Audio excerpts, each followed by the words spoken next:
Hello and welcome to Stephen University. Just before we get started, I want to point out that me saying hello and welcome to Stephen University is the sentence that is just I spent the last few days editing these things because we had a big backlog. So I edited about 20 of these in the last few days, and I'm sick of hearing myself say that sentence. Like legitimately, in that exact tone. Like it's weird actually. I flicked through the files and they all start with that exact hello and welcome to in the exact same tone every time. It's weird. Yeah, that's the tone. That's the tone you use for all the other podcasts as well. Yeah, I know, but it was extra weird. Do you want me to do it and do it in a different tone? Yeah, just for once. Yeah, please. Yeah, okay, please. Cool. Yeah. Hey, welcome to Stephen Universe. What? Okay. Go again without the ridiculous laughter. Yeah. Hey, welcome to Stephen University. Podcast from Chris and Dan. Nothing but static. Yeah. I won't do this week because it won't be as because I'll be like this week Stephen and he's ill and then he puts his head out and he sees shit and so okay. you have to do. Shall I do the recap? Okay. Well, let's do it seamlessly. I'll do the introduction and then seamlessly you just go in with the right. recap. Yep. Right? Fine. Go. Hey, welcome to Stephen University. Hi, I'm Dan, and this week we watched Alone. No, we didn't watch Alone Together. We watched Warp Tour, an episode in which. Sorry, it's really hard with that. Am I too? Is it too enthusiastic? Is that the problem? I mean, it just doesn't sound like you. It's like you're being possessed by I don't know, I don't even know who it is. It's just there's someone else is inside of you, and they escape in the moment you say, "Hey." Everything else sounds fine. It's the "hey." Try something just slightly toned down, at least one notch lower. Well, I was trying to be deliberately different to your tone. Well, yeah, you can still find something different without being whatever that is. Okay. Okay. What's up? Welcome to Stephen University. Hi, and this week we watched Alone Together. No, Warp Tour. We watched Warp Tour, an episode in which Stephen seems to, I guess, have hay fever. Is that what it is? It's kind of ironic if that is what's happened because obviously his mother has all these powers to do with plants and stuff, and if he has hay fever, that's amazing. Pearl does reference pollen, so that just as an idea just amuses me so much. But yeah, basically they're travelling back from Amish and using the warp pad. Stephen sneezes, which pops his head out the side of the beam, and he sees all these other beams going through this sort of weird spatial sort of dimension-y thing, which is obviously to do with how the warp pads work. He sees something else moving through a warp pad, and we spend a lot of the episode doing what I call the child's play storyline, where the kid knows something is up but the parents just don't believe him. So he keeps basically saying that he saw something and he's a bit freaked out because the idea if something can travel through the warp pads, it could warp straight into his home as it's been built around the warp pad. So yeah, he's a little bit terrified of that. He's not getting much sleep, and Pearl is smug as ever. I mean, this is times 10 on the smug factor for Pearl this week. And then in the end, it does turn out there is something going on. It's these little robots that are repairing the warp pad that leads to Homeworld. They briefly repair it, enough time for a new gem to arrive called Peridot, who seems to be scouting the place out a little bit before deciding that the place is compromised and basically disappearing back through the warp pad, which gives Garnet enough time to destroy the previously repaired warp pad. And Pearl and Garnet naturally feel like something pretty bad's on its way. I mean, I think Pearl says not again. We can't do it again. So she says they're coming back. They're coming back, I believe. And then she says something about again. I really picked up on. I don't know why I picked up on that. She says something about we can't do it again. So yeah, thoughts, Chris, as always. I think the writers are listening to me because I was like, when we did Watermelon Steven, I was really creeped out and I was like, oh, it's so creepy and gross and ugh. And the writers are like, you think that's creepy and gross? Let's give you Steven's snotty, tired face. Yeah, for a whole episode. Pretty graphic on the visuals this week when it came to Steven. I felt that is the most graphic and accurate I've ever seen anyone with a cold depicted on TV. And it was a cartoon. So yeah, it was just looking at the notes, by the way, on the website, that it does look like he has hay fever. He's allergic to pollen. So there you go. That's surely going to screw him up later on. But all right, fine. No, I really like that idea though. That doesn't amuse me. Carry on. That's yeah. I'm trying to think of a comparison. That they've done that, but shows have done that before, haven't they? Where like the superpower is ineffective because of something else. Yeah, well, there's a great one in my favorite example of that ever is in a film called I think Mystery Men or Mystery Team, Mystery Men. The Ben Stiller one. Mystery Team is the Donald Glover one. Mystery Men. I was going to say, is it the Ben? I was literally about to say, is it the Ben Stiller one or the Donald Glover one? Yeah, no, it's Ben Stiller film Mystery Men, where the character played by Kel from Kenan and Kel can go invisible, but only if no one is looking at him, rendering that power utterly useless. Which is an amazing power. That's great. Because if no one's looking at you, it doesn't matter if you're invisible or not. To the point where, as the movie goes on, you start to suspect he doesn't really have the power. He's just lying. That's awesome. Amazing. So yeah, I thought that was very graphic. It's weird because I think you're getting towards the end, and you're like, are they going to end it this suddenly? And then, like, it really does end suddenly. Yeah, even I felt that. Yeah, the most sudden end to an episode ever, to the point where you almost feel like it's a cliffhanger. Like, if next week's doesn't start addressing this issue, I'm going to be really confused. But I thought it was good. I thought I'd mainly good for the end, for the sort of mythology. Oh shit, because you really do. They do a good job of making you feel like it's about to go down. Well, that a lot of that is sold through Pearl's reactions. She very strongly reacts to it. Yeah, and Amethyst as well, I think. And even Garnet, she smashes the shit out of it, but that in itself, her anger is a strong reaction. I think that's a good point. I think all three of them are suitably reacting. Yeah. I could have done with a bit less Aunt Crazy Pearl and Stephen being tired. That sort of went in circles a bit. It was Aunt Smug Pearl this week. She was in full on smug mode. Yeah, and it felt his stroppiness about the whole thing. For me, I didn't kind of view it as Stephen's tired. I viewed it as like, I was sat there watching it like, wow, are we about to do puberty? Because it was proper like teenage strop, like, and I was like, that's interesting. But I really enjoyed it, mainly thanks to the end. You're going to ask me to theorize? Maybe evil Green Power Ranger gem has found some other gems, and they're sort of rebuilding. So now you you understand why you can no longer refer to Lapis as evil Green Power Ranger gem, because there is now literally a green gem. So Peridot is green gem, Lapis is blue gem. So okay, cool. Be clear.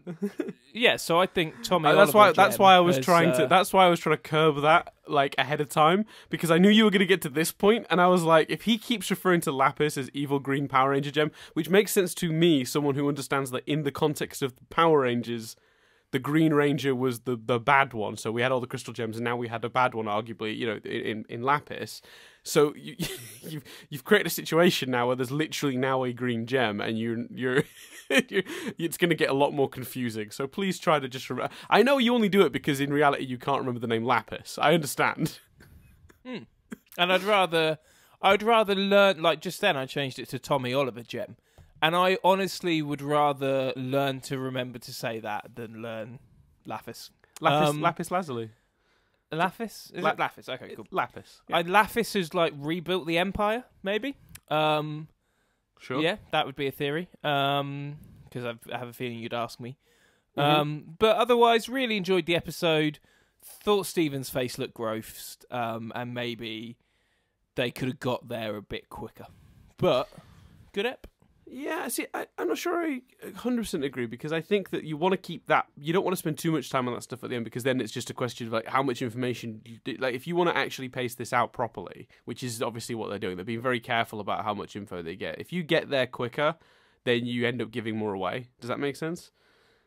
Like, no, that does. Yeah. The ending scene has to be quite succinct, because the longer they sit there listening to what Peridot is saying, the more information you could arguably gain as a viewer.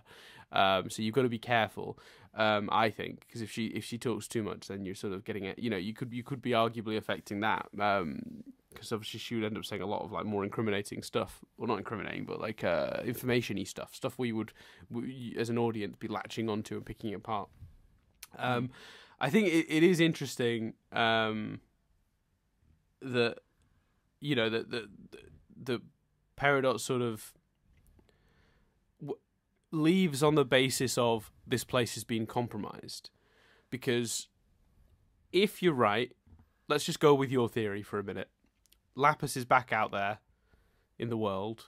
She's in the universe. Shit. She's found other gems or whatever. And Peridot is on Earth as a result of that. Should she be that surprised that the pad might be compromised? True. That occurred to me the first time I watched it, and I remember thinking that was a bizarrely inconsistent, but still interesting nonetheless. What else I thought was interesting was that the technology that Peridot was using, and these are just things that I remember observing the first time I watched it. The technology that Peridot was using was unknown to our gems. So, like she these little robots that repair the warp pads. None of the gems recognize those at all.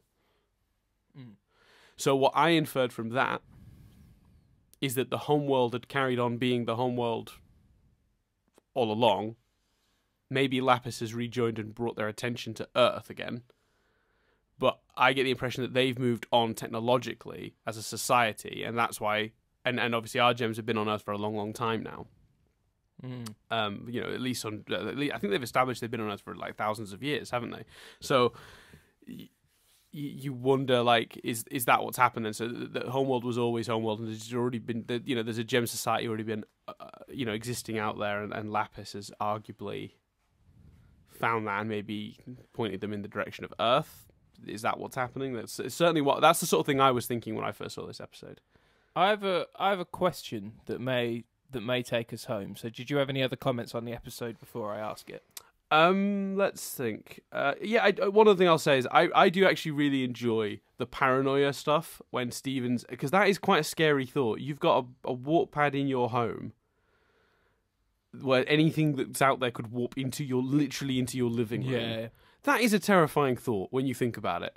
It's done well. So when he turns around and he's looking at it, and you see the fear in his eyes, it's really very well done. And you do, as the episode goes on, start to feel his frustration because he's probably was right. I mean, we saw something as well, so sort of he's right, and you become frustrated with him. So not just to credit the episode with what is quite a good ending, just in the sense of the hints at the mythology.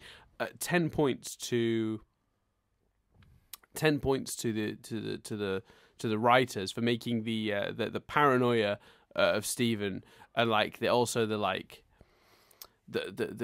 whole frustration of Steven come through so clearly. When I watch this episode, I feel the frustration he feels. But partly because no one sticks their head out the fucking thing like he did. Like, why didn't one of them just poke their head out? Like, instead of checking all these different stations, like, no one did what he did. And I also, to that end, the moment he thinks he's going to die is done very well. Oh yeah. Oh, that's a good point. I thought about that. He's not, and you kind of know how he's going to be saved as well. I don't think there's a person watching it that wasn't going, well, Garnet's going to reach out and grab him, but it still had impact. It still was done well. My question, which you're probably not going to answer, sure, but anyway, is we've discovered, watching Fringe on Fringe Observers, our other podcast available on iTunes, that it is a show. It's 5 seasons long, and Steven Universe, I believe, is in its 5th season, over 200 episodes. It is a show that answers questions, sort of season by season, but asks more questions. The other type of show you get is a show that just doesn't answer anything. Well, that drip feeds its answers very slowly and has wrapped up everything by the end of the show, but there's still wrapping up mysteries that have been present from, series 1. What is Steven Universe? Is it a show that asks more questions and develops more mysteries? Or is it a show that slowly answers to the point where season 5 is wrapping up some of this stuff? It's an interesting thought, because I've been thinking about this recently because of the fact we're also watching Fringe alongside watching this. And Fringe is, you're right, it's the sort of show where they answer a bunch of stuff but then raise a bunch of new questions. And you're sort of saying, what you're getting at is Steven Universe the sort of show where by the end of this season I will understand everything about the questions I have right now, but the show will have brought a bunch of other stuff to the table that I'm going like, what? Is that sort of... Yeah. Sort of, but also no. I'll answer this vaguely, but I will answer. I think Steven Universe has a slightly more interesting structure that's a weird amalgam. There is constantly new information coming to you.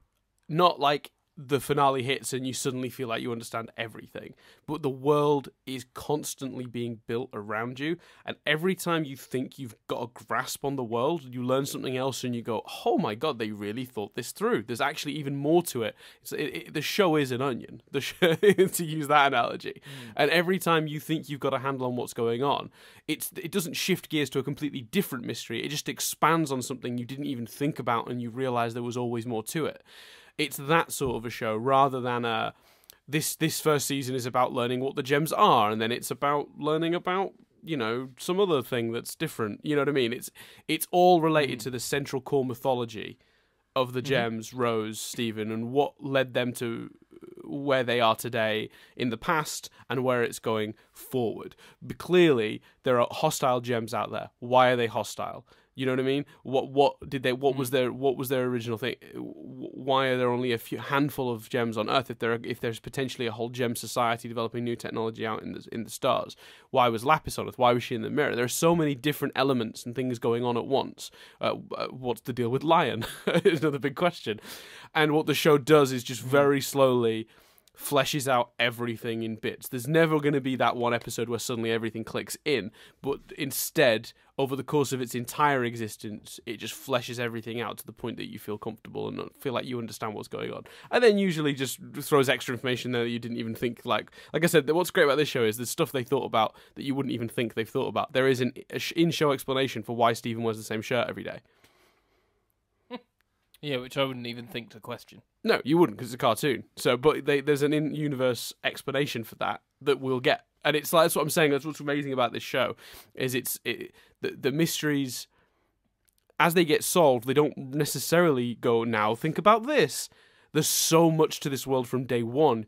There's 100 things you should be thinking about at any one time, and they will slowly reveal them all over the course of the few seasons. And this is coming from someone obviously who hasn't even seen it all yet, because the show isn't done. The show is active, this is actually a very different experiment in a weird way to our Fringe sort of viewing, because we went into Fringe Observers, that podcast, knowing I went into it knowing how it ended, and therefore could shape the discussion. But here I can still sort of speculate, because there are things even I'm not aware of what's going on with yet, and that's partly what's interesting about this, is getting your perspective on stuff, because sometimes your theorizing goes beyond what I already know.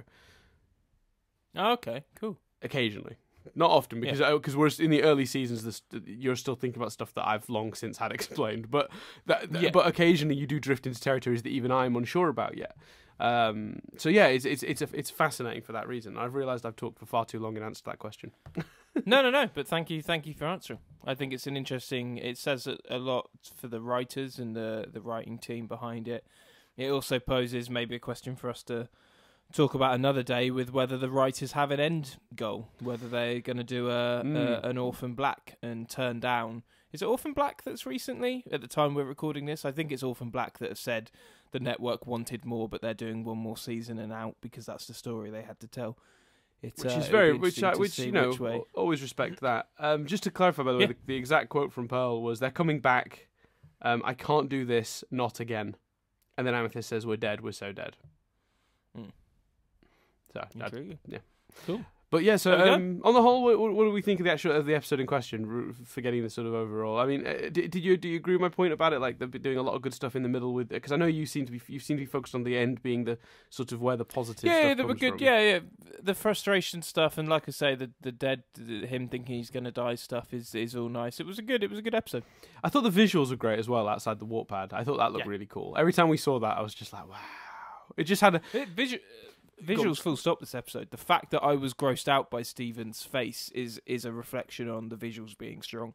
I'd agree with that, yeah. And the scope of it, because like it's weird, because he looks at that thing, and even though it's a flat 2D image that I actually watched on my laptop this time, I usually watch it on my TV, but I watched it on my laptop this time, because I just couldn't be asked to get out of bed. Guess who didn't have work today? And I spent the morning editing. Anyway, so yeah, I did it on my laptop, and even on my little sort of 13-inch MacBook screen, like this, when he sticks his head out, the scale and the depth of that image of the warp pads really hits you. It's quite powerful. It's very well done because it does give you a real sense of, oh my god, look how big this place is, without doing a lot, really. It's very simply done, but it's very clever. It's very good. Yeah, it's very good. It's very good art design, must be said. Yeah. Cool. Well, this episode took a slightly serious turn, didn't it? We started all silly and and we did some proper analysis. Yeah. And I talked for far too long as usual. I'm sorry to that one guy that hates it when I talk too much. Not that Dan's, thinking about that every day. Every minute of every day, to the point where when I'm editing it, I'm looking at the waveforms, going like, I talked for a few minutes there, Chris talked for a few minutes there, and I really don't do that. That's too much work. I love the idea that I just throw these files together. It's not worth caring that much. No, it's not about that feedback. No, I like pretending that bothers me though. Like I go to bed at night just like cursing that one guy. Whereas I go to bed celebrating all the people in the comments that have called me cute. Thanks very much. I'm pretty sure it's one person multiple times, but, Hey, counts. It absolutely counts, Chris. And, of course, you are adorable. This is true. Thank you very much. Wasn't adorable yesterday when Jess was like, do you prepare lunch tomorrow? And I was like, yep, chicken it is. She's like, what do you mean chicken? What about all the leftover veg? And it became apparent that I'd thrown away the veg, thinking that, it was just spare veg, and not putting together that we'd need something with the spare chicken. So, that's cute then. Wasn't as interesting a story. I like the idea that now you're just trying to wade off your potential fans, just like, guys, I'm not that good, honestly, I promise. Like I threw away the veg. I thought it was a funny story, and then I started talking, and I was like, oh, this story is mainly about leftover veg, and it's not as exciting. Let's wrap it up. Great. Beautiful. Yeah. I just thought I'd briefly return us to the awkward endings, just for... Oh, nice. I thought you were wanting me to do the ending. I mean, you can the intro. just to do it. Okay. Yeah, you know what? Let's do that. Just so I'll give you the title of the next episode. No. Let me really impress you, because you said it accidentally enough times for me, I think, to remember. Oh, great, beautiful. Let me really impress you. Mm-hmm. So that's everything for this week, and we will see you next week for Alone Together. It's pretty slick.